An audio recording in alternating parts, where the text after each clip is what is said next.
نحمده ونصلي على رسوله الكريم أما بعد فأعوذ بالله من الشيطان الرجيم بسم الله الرحمن الرحيم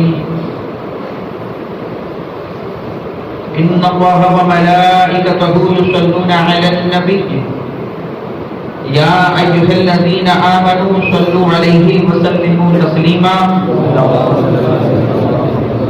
اللهم صل على سيدنا ومولانا محمد بن عبد الجود والكرم وآله وبارك وسلم لي خمسة نطفي بها حر البباء الحازمة المصطفى والمرتضى وابناهما والفاطمة غوث اعظم بمن بسر ساما مدد قبلہ دی مدد کعبہ ایما مدد ماغدائن تو سلطان دو عالم ہستی ازددارین تمایا شہی جیلا مدد بغرداب بلا افتاد کشتی ضعیفانی شکشدارات کشتی بحق کے خواجہ عثمان ہارون مدد کن یا معین الدین چشتی الطفیل سید سالار مسعود زمان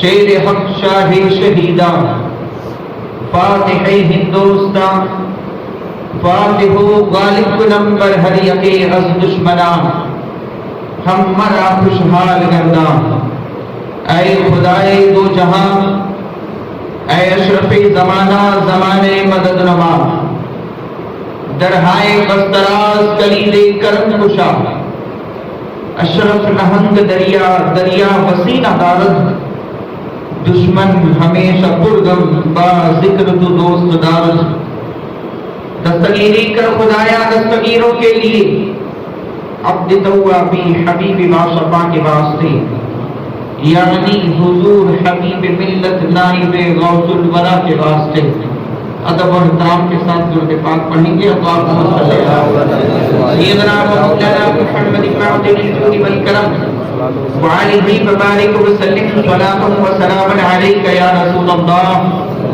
صلی اللہ تعالی علیہ وسلم۔ اللہ تعالیٰ کا ہم پر یہ احسان عظیم ہے کہ ہم نے اپنی زندگیوں میں ایک بار پھر اس رات کو پایا۔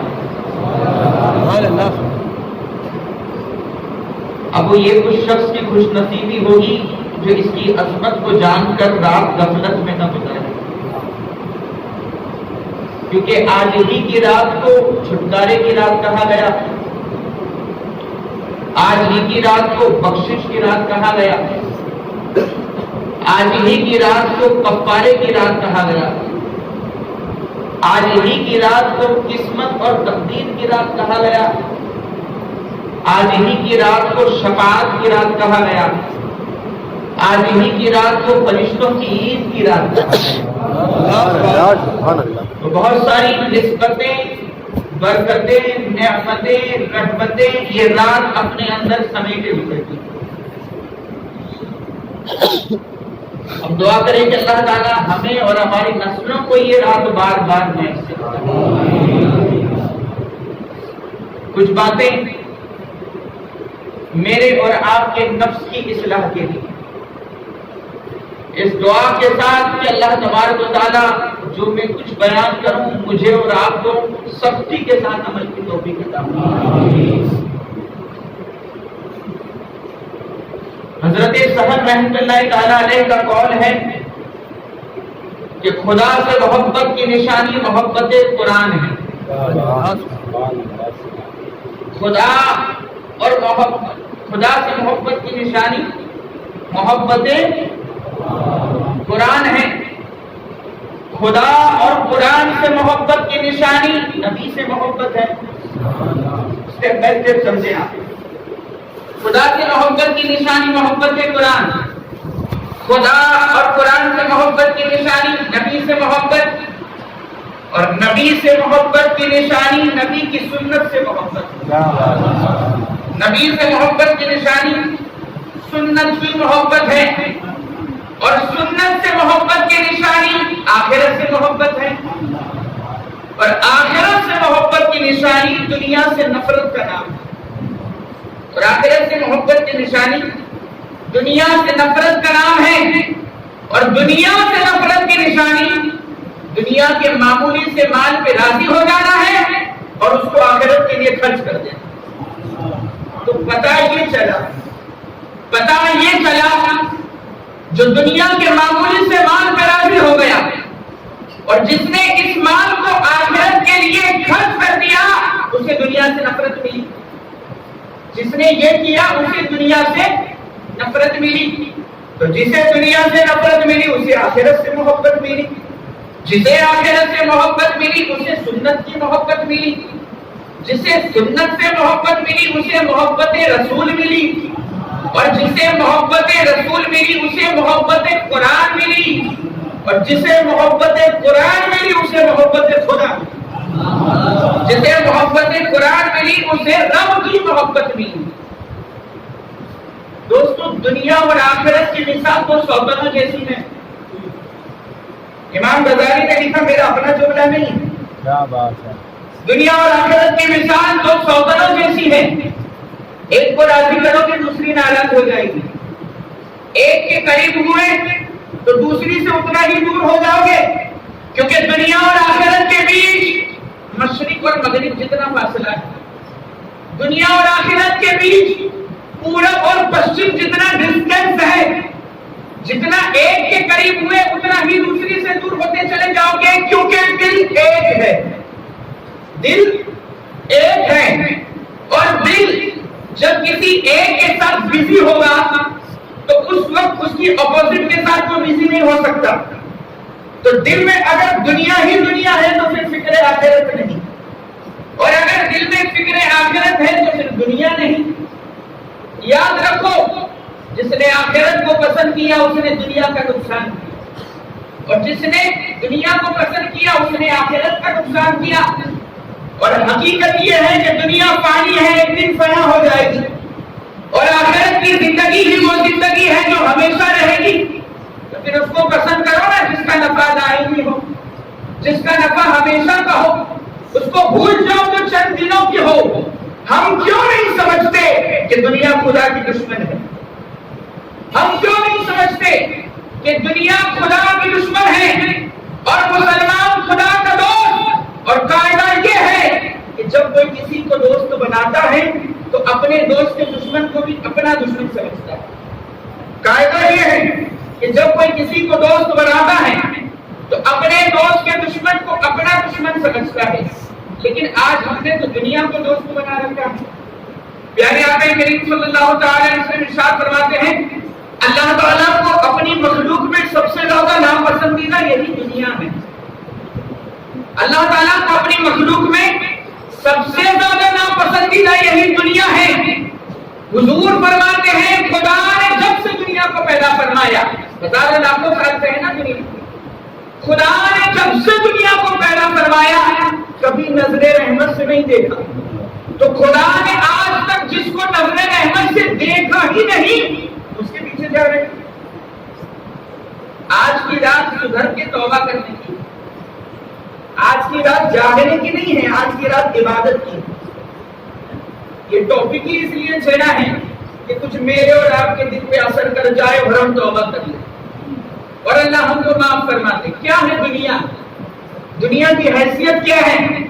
دنیا کی اوقات کیا ہے؟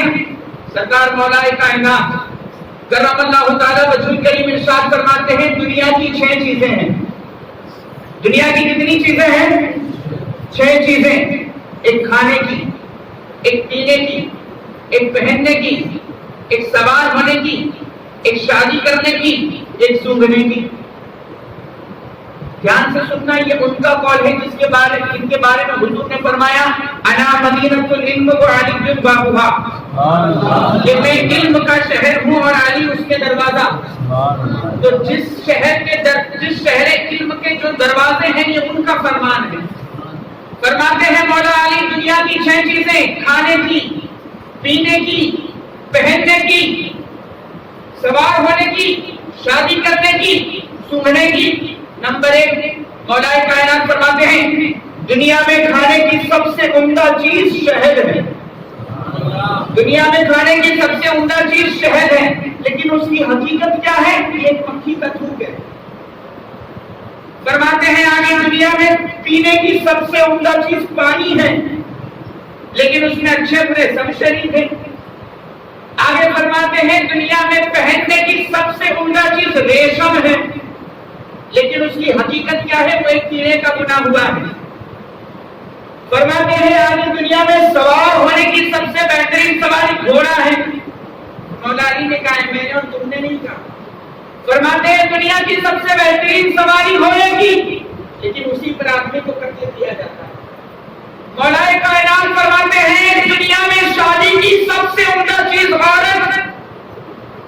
مولا علی نے فرمایا دنیا میں شادی کے لیے سب سے عمدہ چیز عورت ہے، جو محلے مباشرت کے سوا کچھ نہیں، کہ عورت کی سب سے خوبصورت چیز اس کے چہرے کو سنوارا جاتا ہے، اور اس کی سب سے بری چیز اس کی شرمگاہ کو چاہا جاتا ہے.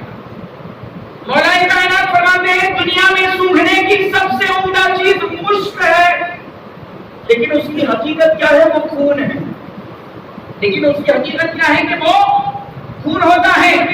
تو دنیا کی 6 چیزیں، کھانے کی، پینے کی، پہننے کی، سوار ہونے کی، شادی کرنے کی، سونگھنے کی. کھانے کی عمدہ چیز شہد، لیکن ہے کیا؟ مکھی کا تھوک. پینے کی عمدہ چیز پانی، جس میں اچھے برے سب شامل. سونگھنے کی سب سے عمدہ چیز مشک، لیکن ہے کیا؟ وہ خون. پہننے کی سب سے عمدہ چیز ریشم، لیکن ہے کیا؟ وہ ایک مکڑی کا، ایک کیڑے کا بنا ہوا. اور شادی کرنے کی سب سے عمدہ چیز عورت، جس کے چہرے کو آدمی چاہتا ہے، اس چہرے کو سنوارتا ہے، شرمگاہ کو چاہتا ہے. یہ ساری باتیں بیان کرنے کے بعد، یہ ساری باتیں کہنے کے بعد مولا کائنات نے آخر میں صرف اتنا کہا کہ بس سمجھ لو دنیا کیا ہے. مولا کائنات نے آخر میں صرف اتنا کہا کہ بس اب تم سمجھ لو کہ دنیا کیا ہے. یہ ہے دنیا کی حیثیت، یہ ہے دنیا کی اوقات. جس کی محبت ہر برائی کی جڑ ہے اس کا نام ہے دنیا. جو ہاروت اور ماروت سے بھی زیادہ جادوگر ہے اس کا نام ہے دنیا. جس کی عزت کرو تو آخرت میں ذلیل ہو جاؤ اس کا نام ہے دنیا. ایک ویران گھر کا نام ہے دنیا. جس کے حلال پہ حساب ہے اس کا نام ہے دنیا.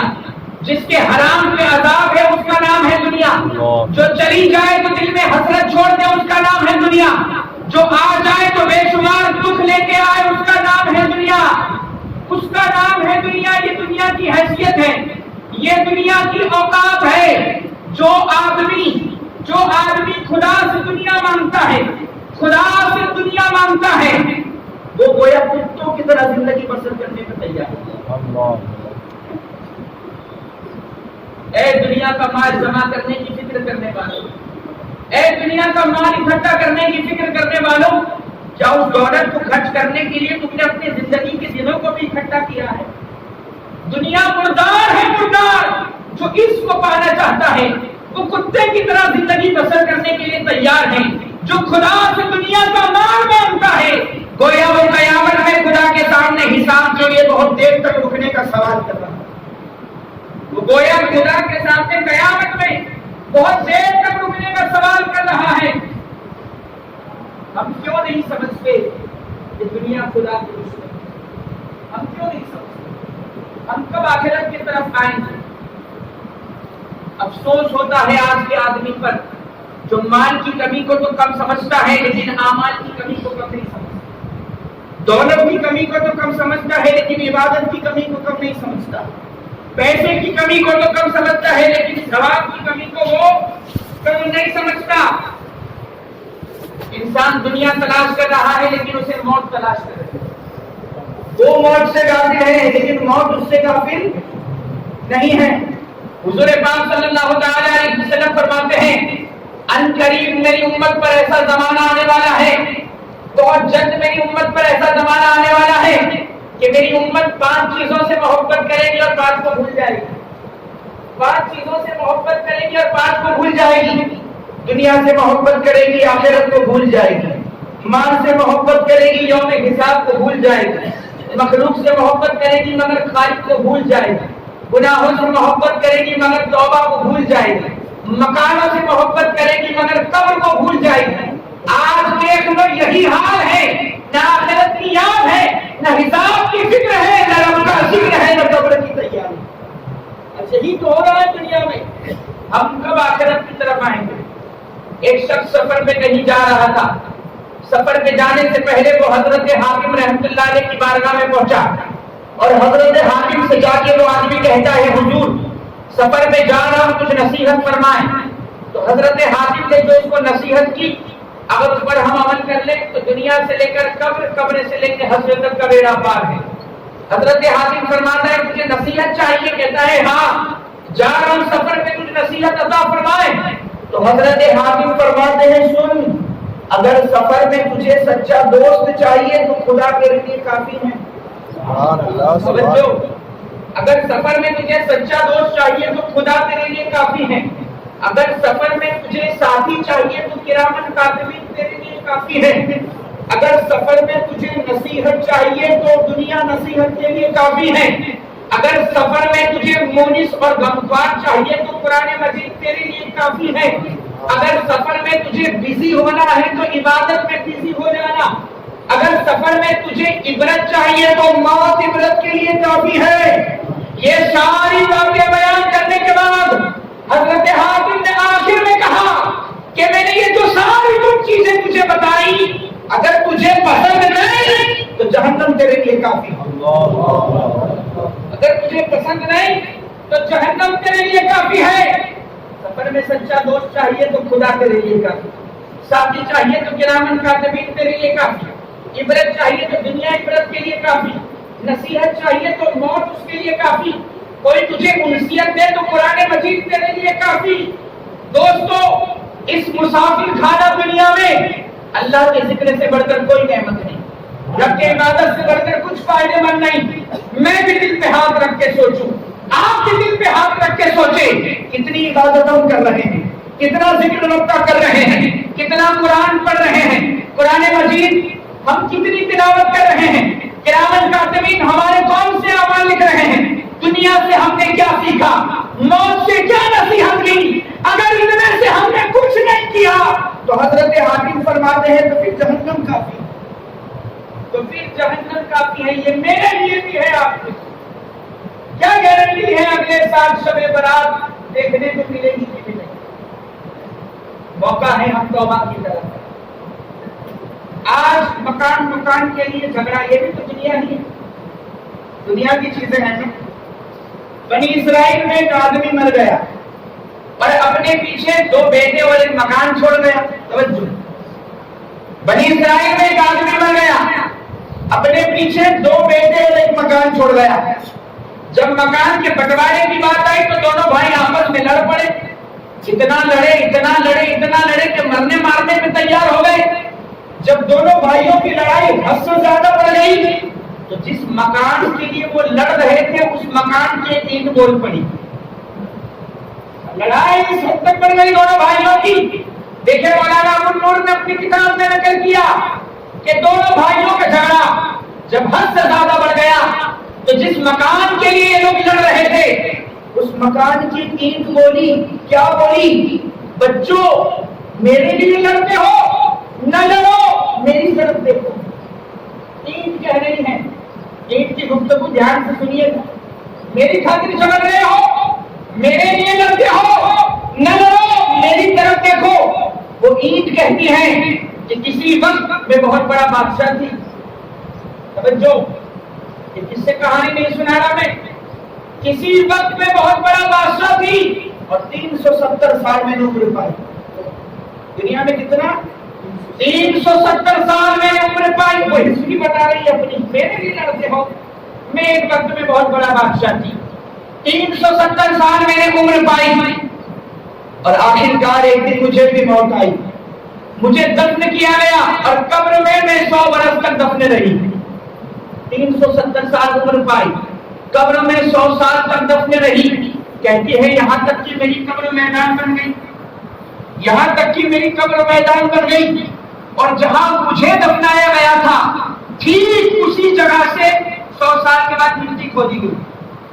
جہاں مجھے بتایا گیا تھا ٹھیک اسی جگہ سے 100 سال کے بعد مٹی کھودی گئی، اس مٹی میں بھی تھی، اس سے میری ایک اینٹ بنائی گئی، اس سے میری ایک اینٹ بنائی گئی، پھر میں 40 سال تک اینٹ کی شکل میں رہی، پھر میں 40 سال تک اینٹ کی شکل میں رہی، اس کے بعد مجھے توڑ دیا گیا، 40 سال تک اینٹ کی شکل میں ہے، اس کے بعد مجھے توڑ دیا گیا، کہتی ہے ٹوٹنے کے بعد میں روڑا بن کر 103 سالوں تک سڑکوں اور راستوں پر پڑی رہی، روڑا بن کر 103 سالوں تک سڑکوں اور راستوں پر پڑی رہی، یہاں تک کہ میں پھر مٹی بن گئی، پھر میری اینٹ بنائی گئی، اور تمہارے باپ کے اس مکان میں مجھے لگا دیا گیا، اور آپ 300 سال سے میں لگی ہوئی ہوں۔ بچوں نہ لڑو، نہ جھگڑا کرو، نہ مارا ماری کرو، مکان کے لیے لڑتے ہو، دنیا کے لیے لڑتے ہو، ارے نہ لڑو، تمہارا بھی وہی حال ہوگا جو میرا ہوا، تمہارا بھی وہی حال ہوگا جو میرا ہوا ہے۔ یہ غور کرنے والی بات ہے۔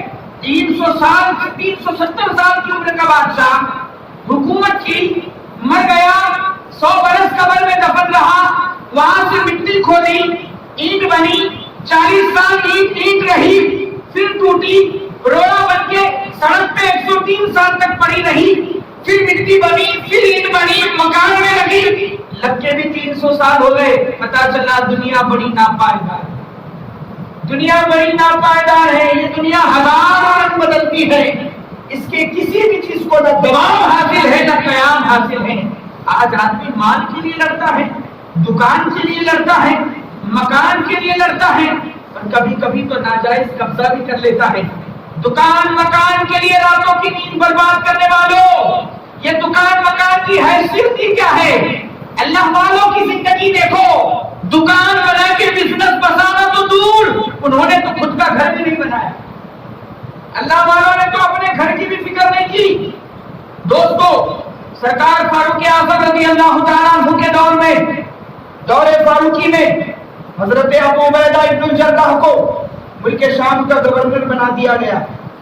گورنر کی کیا پوسٹ ہوتی ہے ہم سمجھ سکتے ہیں، کون؟ ابو عبیدہ ابن الجراح، جن کا شمار عشرہ مبشرہ میں ہے، حضور نے جن کو دنیا ہی میں نام لے کے جنتی ہونے کی بشارت دی، ابو عبیدہ کو جو جنتی نہ مانے وہ کافر ہو جائے گا۔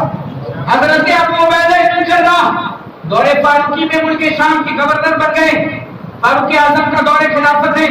فاروق اعظم ایک دن ملک شام کے معائنہ کے لیے دورے پر ملک شام پہنچے، فاروق اعظم ملک شام آئے، کچھ دن قیام کیا، تھوڑے دن ملک شام میں جب آپ کو گزرے تو سرکار فاروق اعظم نے ایک دن حضرت ابو عبیدہ کو بلایا اور بلا کر کہا کہ میرا یہ دل چاہتا ہے کہ میں اپنے بھائی کا گھر دیکھوں، یعنی ابو عبیدہ میں یہ چاہتا ہوں کہ جہاں تم رہتے ہو اس جگہ کو دیکھو۔ اتنا بڑا منصب ہے ابو عبیدہ کا۔ صحابی وہ ہوتا ہے جس کے مرتبے کو غوث اعظم بھی نہ پہنچے، غریب نواز بھی نہ پہنچے۔ صحابی کہتے کسے؟ صحابی کہتے کیسے؟ حضور فرماتے ہیں جس آنکھ نے مجھے دیکھ کر شرف صحابیت پا لیا اس کو جہنم نہیں چھوئے گی، اور جس نے اس آنکھ کو دیکھا، یعنی صحابی کو دیکھنے والا بھی جنتی، صحابی بھی جنتی، صحابی کو دیکھنے والا بھی جنتی۔ وہ صحابی آج بھی ٹریڈیشن چل پڑا ہے، اگر دنیا میں نام کرنا ہے، چاروں طرف مشہور ہونا ہے تو کوئی کنٹروورشل ایشو چھیڑ تو بدنام ہونے، کم سے کم نام تو ہوگا۔ اس پر سوشل میڈیا بڑا اچھا کام کرتا ہے، مشاہدات صحابہ پہ بات ہو رہی ہے، ان صحابی کا عمل ایسا تھا، اس صحابی کا عمل ایسا تھا۔ ارے صحابی عمل سے بنتے ہی نہیں، صحابی عمل سے بنتا ہی نہیں۔ صاحب ایسے بہت سارے صحابہ ہیں جن کے نام باقاعدہ ذکر کیے جاتے ہیں جو ابھی ایمان لائے۔ توجہ، ایسے بہت سارے صحابہ ہیں جن کے نام باقاعدہ ذکر کیے جاتے ہیں، ابھی ایمان لائے، ایک وقت کی نماز بھی انہوں نے نہیں پڑھی، یعنی ان کو وقت ہی نہیں ملا، ابھی ایمان لائے، جہاد میں شامل ہوئے، شہید ہو گئے۔ بتاؤ صحابی ہے کہ نہیں؟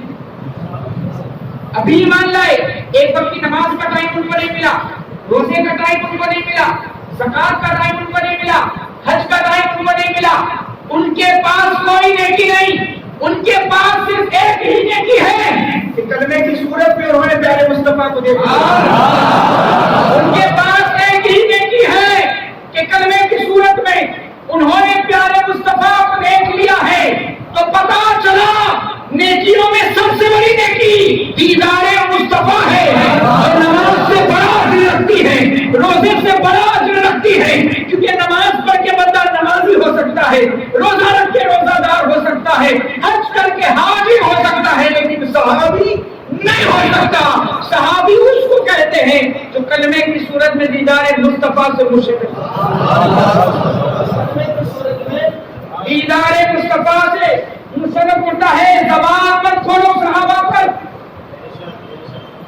اگر انسان کے جسم میں 360 لگے ہیں، اگر انسان کے جسم میں 360 لگے ہیں اور 360 رگوں میں سے 359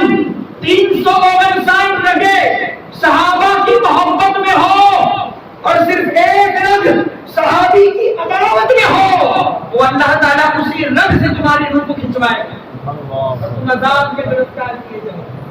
صحابہ پر بولتا ہے آدمی، ارے وہ صحابہ جو کبھی ایمان لائے، ایک نماز کا وقت ان کو نہیں ملا، ایک روزے کا وقت ان کو نہیں ملا، بس ایمان لائے، جہاد میں شامل ہوئے، شہید ہو گئے، بتاؤ صحابی ہے کہ نہیں؟ اس صحابی کا سٹیٹس معلوم ہے؟ غوث اعظم سے افضل ہے، غریب نواز سے افضل ہے، داتا لاہوری سے افضل ہے، مخدومی سیمیناری سے افضل ہے۔ میں پوچھتا ہوں آپ سے، آخر کس کے اثر نے صحابی کو اتنا بااثر بنا؟ آخر کس کے اثر نے صحابی کو اتنا بااثر بنا دیا؟ تو یاد رکھو، صحابی کسی عمل سے نہیں بنتا، مصطفیٰ کی نظر سے بنتا۔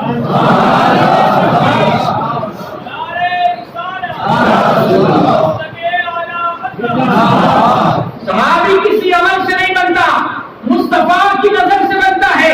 جب عمل سے بنتا ہی نہیں تو عمل دیکھتا کائیں کو ہے؟ ان کا عمل ایسا تھا، ان کا عمل ایسا تھا، انہوں نے یہ کیا، انہوں نے وہ کیا۔ ارے جب عمل سے بنتے ہی نہیں، وہ تو مصطفیٰ کی نظر سے بنتا ہے۔ اب تجھ میں دم ہو تو نظر دیکھ، مصطفیٰ کی نظر دیکھ۔ تو حضرت ابو عبیدہ بن جراح وہ صحابی ہیں جن پر شمار عشرے مبشرہ میں ہوتا ہے۔ فاروق اعظم ان سے کہتے ہیں، اے ابو عبیدہ تمہارا گھر دیکھنا چاہتا ہوں۔ حضرت ابو عبیدہ جواب دیتے ہیں، امیر المؤمنین میرا گھر دیکھنا ہے، اگر دیکھو گے تو سوائے آنسوؤں کے تمہیں کچھ نہیں ملے گا۔ میرا گھر دیکھنا ہے، اگر گھر دیکھ لو گے میرا تو سوائے آنسوؤں کے کچھ نہ ملے گا۔ فاروق اعظم بضد ہو گئے، نہیں تمہارا گھر دیکھنا ہے، کہاں رہتے ہو اس جگہ کو دیکھنا ہے۔ جب فاروق اعظم نے اصرار بہت کیا تو حضرت ابو عبیدہ ان کو لے کر چل پڑے اپنا گھر دکھانے کے لیے۔ اب راستے میں چل رہے ہیں، شہر سے گزر رہے ہیں، چلتے چلتے آبادی بھی ختم ہو گئی۔ اتنے چلے کہ آبادی بھی ختم، شہر کے باہر آ گئے۔ فاروق اعظم نے پوچھا کہاں لے جا رہے ہو؟ آبادی شہر کے پیچھے لے گیا، کہاں اتنا چلے بس تھوڑا قریب ہے، بس اب آ گیا، بس اب آ گیا۔ چلتے چلتے فاروق اعظم کو شہر کے باہر آبادی سے دور لے آئے اور شہر سے باہر لا کر کھجوروں سے بنا ہوا ایک جھوپڑا دکھایا اور کہا یہاں رہتا ہوں۔ مصر کے گورنر نے محل جا کے نہیں دکھایا، کوٹھی نہیں دکھائی، گورنر ہے بھائی مصر کے، لیکن کھجوروں سے بنا ہوا جھوپڑا دکھایا۔ اے امیر المؤمنین اس میں رہتا ہوں۔ فاروق اعظم اس کھجور سے بنے ہوئے جھوپڑے میں داخل ہوئے۔ حضرت عمر نے چاروں طرف نظر گھمائی، سوائے ایک مسلح کے کچھ نظر نہ ہے، نہ سامان ہے، نہ بستر ہے، نہ برتن ہے، کچھ نہیں سوائے ایک مسلح کے۔ فاروق اعظم نے جب دیکھا تو فرمایا ابو عبیدہ اس میں رہتے ہو؟ ابو عبیدہ اس میں رہتے ہو؟ یہاں تو کوئی ساز و سامان نہیں، نہ سونے کا انتظام، نہ کھانے کا انتظام، نہ پینے کا انتظام، نہ بستر کا انتظام، کوئی انتظام نہیں، تم یہاں رہتے کیسے ہو؟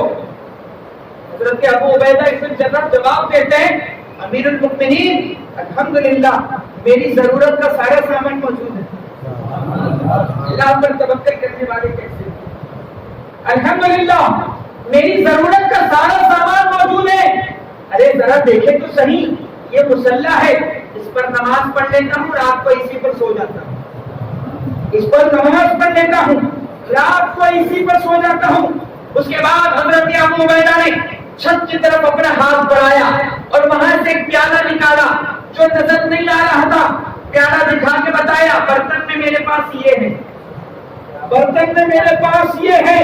فاروق اعظم نے جب پیالے پر نظر کری تو کیا دیکھا کہ پیالہ پانی سے بھرا ہوا ہے اور سوکھی روٹی کے ٹکڑے بھیگے ہوئے، پیالہ پانی سے بھرا ہوا ہے اور سوکھی روٹی کے ٹکڑے بھیگے ہوئے ہیں۔ سرکار فاروق اعظم نے یہ منظر دیکھا، دیکھتے ہی رہ گئے۔ ابو عبیدہ عرض کرتے ہیں امیر المؤمنین، حکومت کے سرکاری کاموں میں دن رات اتنا مصروف رہتا ہوں کہ مجھے کھانے کا انتظام کرنے کی فرصت نہیں ملتی۔ آپ تو بڑی بڑی دعوتیں کھا کے بھی ہم سے دین کی خدمت نہیں ہوتی، اچھے سے اچھے پکوان کھا کے بھی دین کی خدمت ہم سے نہیں ہو رہی۔ وہ دن رات دین کی خدمت میں اتنا مصروف ہے کہ نہ بازار سے کچھ لا رہے ہیں نہ پکوان ہیں۔ ایسے ہوتے ہیں دین کے خادم، ایسے ہوتے ہیں دین کی خدمت کرنے والے۔ بس مصطفیٰ کے نام پر کافروں کے لیے تلوار اٹھا لی تو آخر سانس تک وہ ہاتھ میں رہی، یہ ان کی وفاداری ہے۔ کہا دن بھر تمہیں حکومت کے سرکاری کاموں میں مصروف رہتا ہوں، کھانے کا انتظام کرنے کی مجھے فرصت نہیں ملتی۔ ایک عورت ہے، ابو عبیدہ فرماتے ہیں ایک خاتون ہے جو 3-4 دن کی روٹیاں مجھے ایک ساتھ بنا دیتی ہے، ایک خاتون ہے جو 3-4 دن کی روٹیاں مجھے ایک ساتھ بنا دیتی ہے۔ ان روٹیوں کو میں رکھ لیتا ہوں اور جب سوکھ جاتی ہیں تو پانی میں بھگو دیتا ہوں اور رات کے سوتے وقت کھا لیتا ہوں۔ جب سوکھ جاتی ہے تو اس کو پانی میں بھگو دیتا ہوں اور رات کو سونے سے پہلے کھا لیتا ہوں۔ فاروق اعظم نے جب یہ معاملات دیکھے، فاروق اعظم نے جو گفتگو سنی تو رونے لگے، فاروق اعظم رونے لگے۔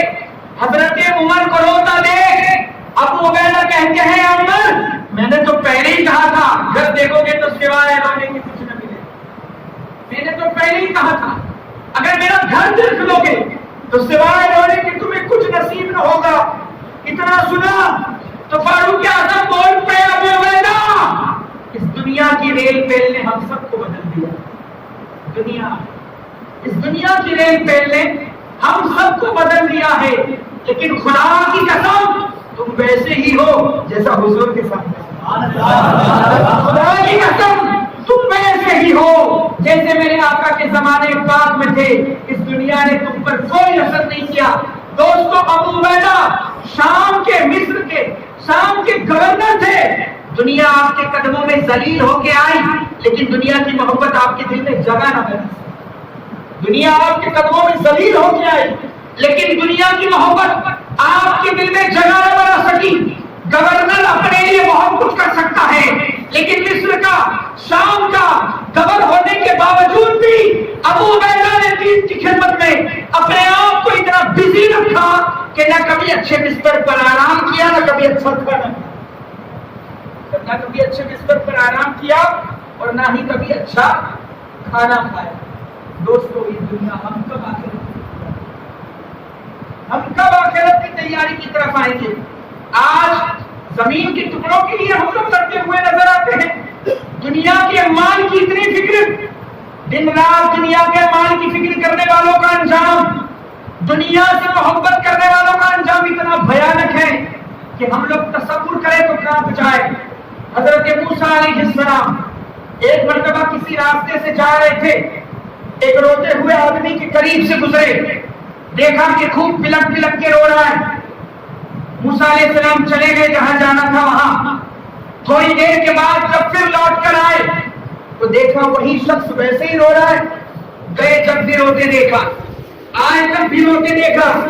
موسیٰ علیہ السلام کو اس کے رونے پہ ترس آ گیا، آپ نے بارگاہ رب میں ہاتھ اٹھایا کہ مولا بس اتنا عرض کرنا تھا کہ بارگاہ رب سے ارشاد ہوا کہ اے موسیٰ، توجہ، اے موسیٰ اگر اس کی آنسوؤں کے دردناک تکلیف ہے، کتنی دردناک تکلیف ہے کہ یہ بھیجا سڑک سڑک کے آنسوؤں کی جگہ سے نکلنے لگے، اے موسیٰ آنسوؤں کے راستے اگر اس کا بھیجا بہ نکلے اور اس کے اٹھے ہوئے ہاتھ ٹوٹ جائیں تب بھی میں اسے معاف نہیں کروں گا. کیوں؟ کیونکہ یہ دنیا سے محبت کرتا ہے، کیونکہ یہ دنیا سے محبت کرتا ہے اور آخرت کو بھول جاتا ہے.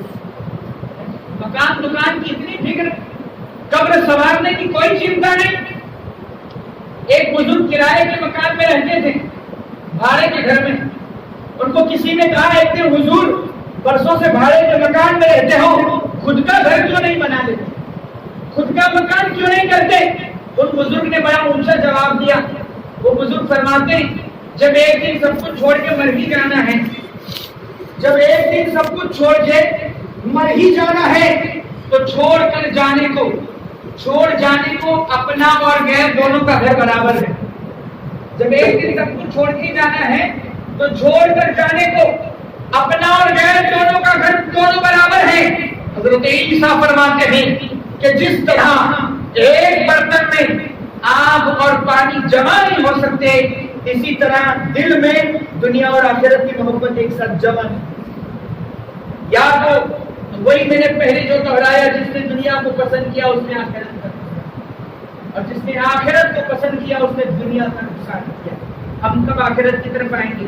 اور ہاں، یہاں پر ایک بات میں بہت اچھے سے کلیئر کرنا چاہوں گا، وہ یہ کہ میری یہ ساری گفتگو سننے کے بعد کوئی یہ نہ سوچے کہ ہم گھر نہ بنائیں. میری یہ ساری گفتگو سننے کے بعد یہ کلیئر کر دینا بڑا ضروری ہے کہ کوئی یہ نہ سوچے کہ ہم گھر نہ بنائیں، ہم مال نہ کمائیں. پیسہ والا ہونا بری بات ہے، مالدار ہونا بری بات ہے. نہیں، بالکل نہیں. میری گفتگو کو سن کر کوئی یہ نہ سوچے کہ بھائی گھر بار سب کچھ چھوڑ چھاڑ کے نکل جائیں، فقیر بن جائے. نہیں، مالدار ہونا بری بات نہیں. عثمان غنی بہت مالدار تھا. حضرت سیدہ خدیجہ الکبریٰ کے پاس بہت مال تھا. میں جہاں سے آیا ہوں سلطان احمد شاہ بادشاہ کے پاس بہت مال تھا. محمود غزنوی کے پاس بہت مال تھا. تو میری یہ بات کو سن کے کوئی یہ نہ سمجھے کہ گھر بھی مت بناؤ، پیسہ بھی مت کماؤ، بس بابا بن کے نکل جاؤ. نہیں، مالدار ہونا بری بات نہیں، بلکہ میں سمجھانا یہ چاہتا ہوں کہ دنیا کہتے کسے میں تو مالدار ہونا بری بات نہیں. حضرات سنیں اور خوب غور سے سنیں. ایک دن ایک آدمی نے بزنس اور گھر کے خرچے سے تنگ آ کر، کاروبار اور گھر کے خرچے سے تنگ آ کر آدمی نے سوچا کہ بھائی میں دنیا چھوڑ دوں، یعنی سوسائڈ کر لوں. ایسا نہیں کہ چھوڑ چھاڑ کے نکل جاؤ. گھر کے خرچے سے تنگ آ کر سوچا دنیا چھوڑ دوں. اس کی ایک بیوی تھی، اس نے اس بیچاری کو تنہا چھوڑ دیا اور خرچے سے تنگ آ کر خود کسی جنگل میں چلا گیا. وہاں پہ فقیر بن گیا، ایک بابا کا چیلا بن گیا. اور فقیروں جیسا لباس پہن کر وہ آدمی ہاتھ میں کاسا لے کے در بدر بھیک مانگنے لگا. گھر کے خرچے سے تنگ آ کے جنگل میں گیا، بیوی کو چھوڑ دیا اور فقیروں جیسا لباس پہن کر ہاتھ میں کاسا لے کر بھیک مانگنے لگا. ایک دن بھیک مانگتے مانگتے اسی بستی میں پہنچا جہاں اس کی بیوی رہتی تھی. تو فقیروں کی وہ عادت ہوتی ہے نا آواز لگانے کی، تو اس نے بھی مانگنے کے لیے آواز لگائی. یہاں اس نے آواز لگائی، وہاں گھر میں بیوی نے آواز پہچان لی کہ یہ تو وہی ہے جو گھر کے خرچے سے تنگ آ کر مجھے چھوڑ کر کے چلا گیا. لیکن انسانیت کے ناطے بیوی نے تھوڑا سا آتا دیا کہ لو آیا ہے تو پھر خالی ہاتھ.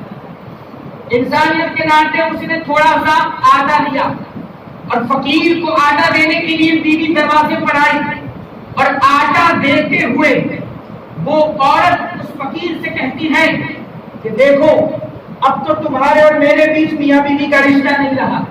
توجہ، آٹا دیتے ہوئے کہتی ہے کہ اب تو میرے اور تمہارے بیچ میاں بیوی کا رشتہ نہیں رہا، لیکن انسانیت کے ناطے لاؤ، انسانیت کے ناطے یہ آٹا لے کے تم کہاں کہاں پھرو گے؟ کچے آٹے سے پیٹ نہیں بھرتا، لاؤ میں تمہیں روٹی بنا دوں، روٹی لے کر کے جاؤ. جب بیوی کہتی ہے روٹی بنا دوں، فقیر نے جب سنا کہ یہ روٹی بنا کے دینے کے لیے تیار ہے تو فقیر کہتا ہے روٹی مت بناؤ، پورا کھانا ہی بنا دو. توجہ، یہ ہنسنے والی بات نہیں، میں سمجھا رہا ہوں آپ کو کہ دنیا کسے کہتے ہیں. جب دیکھا کہ روٹی بنانے کے لیے ریڈی ہے تو کہا روٹی مت بنا، پورا کھانا ہی بنا دے. اور ہاں، سامان کی فکر مت کرنا، چاول بھی میرے پاس ہے. کون کہتا ہے؟ فقیر. سامان کی فکر مت کرنا، چاول بھی میرے پاس ہے.